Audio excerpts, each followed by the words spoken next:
Hopefully these are going to be alright. This is the worst packaging I've ever seen. Oh, if this doesn't work, I'm really concerned. If this doesn't come off, then we're going to have a big problem. Now the fronts are making a weird noise when I turn the wheel. I don't know.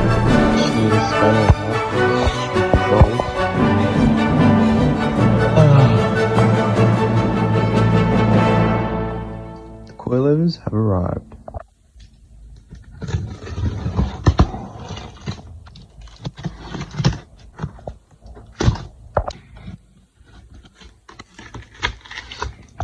This is the worst packaging I have ever seen, but oh well. Here they are.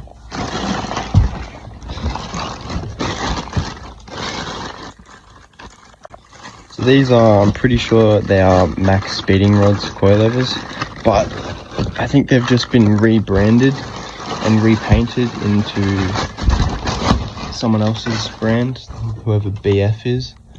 Other than that, I'm pretty sure they're the exact same as the max speeding rods ones, just a little bit cheaper, so that's why I've got them. Got these adjusted as about as low as they can go, so let's see how it goes.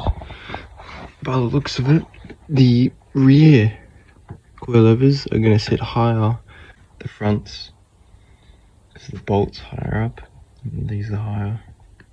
So these will sit higher at the back, and the fronts will probably droop down a bit, but I can always bring the fronts up to be a more level or give it a bit of a stance. Other than that, it's very easy to put these in. There's 4 bolts on this top hat, connecting the top to the shock tower in the engine bay, which I might show you later. And then it's just 2 bolts here and here, connecting kind of to the brake disc, the back of the brake disc side, and then it's just a little clip here where the brake line goes in, just to hold it there, and then that's all it is really. And then these two adjust the height, and then this will be preload. Hopefully these are going to be alright, because if you see the stock suspension now, it's pretty bad. These shocks are stuffed. Don't know if you can tell. I can probably bottom these out just by pushing on them, so hopefully these will stiffen up and just make the ride a lot nicer at least. I thought they were going to have adjustable dampeners, but apparently these ones don't. That's alright.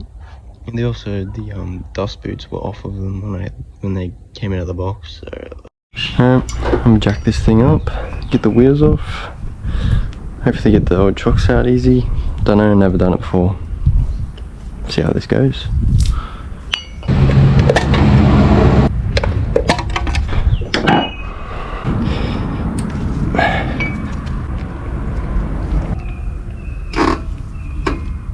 I'll be sweating so much.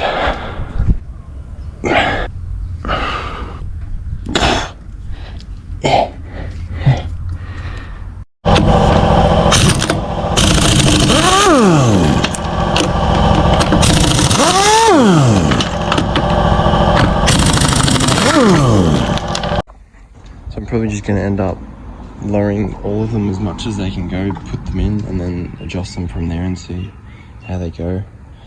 So yeah. Alright, let's see how this thing comes out. It looks like 2 bolts, clip, couple bolts up there, and yeah, as you can see, the shock looks very tired and old. 350,000 K's worth. Hopefully it should just come out nice and easy. We'll see though. Don't come off easy. Nope. Give this a spray. I need a bigger spanner.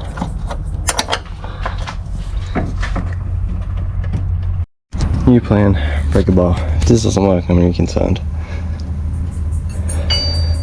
These bolts are so goddamn tight.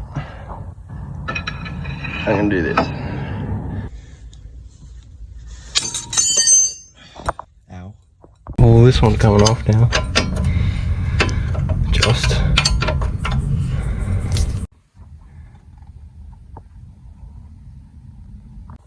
This has been fun. Just sheared a spanner in half because of the stupid bolts. The bolt's ripping its head off. So I put together a thingamabob doohickey and it's still not coming off. So where's that big bar? That's what I'm using now. If this doesn't come off, then we're gonna have a big problem.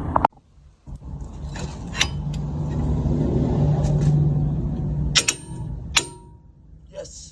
Holy bolt.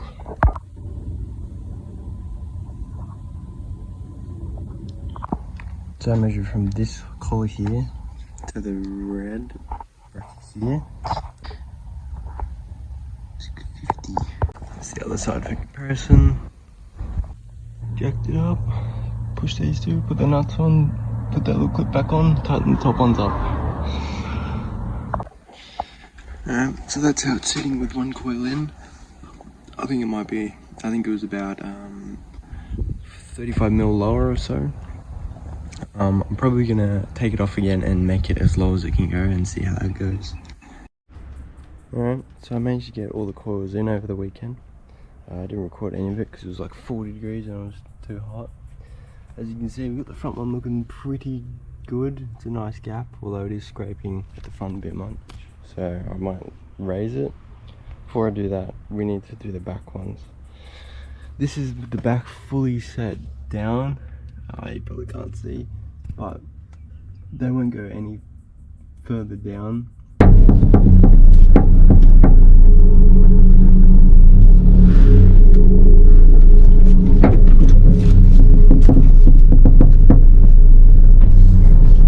Now the fronts are making a weird noise when I turn the wheel. I'll insert the clip here. So I don't know what the noise is or how to fix it.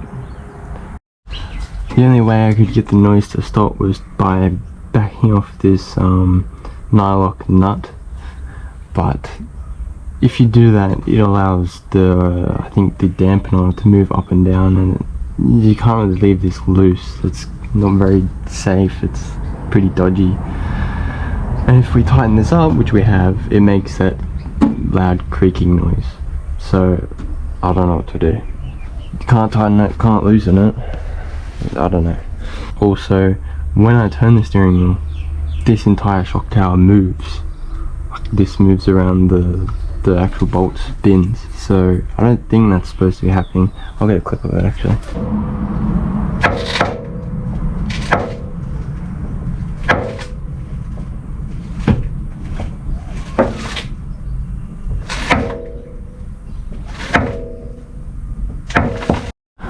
So yeah, I mean that's not supposed to be happening, I don't think.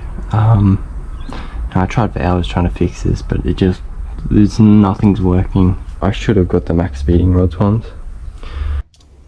So the seller actually sent me some replacement top hats for the top of the shock. So here I'm just replacing them, taking the shock apart, lubing it up with grease to hopefully try and fix the creaking problem, but it's still not fixed. It still does it. So they're just a crappy shock and I shouldn't have bought them. End of story.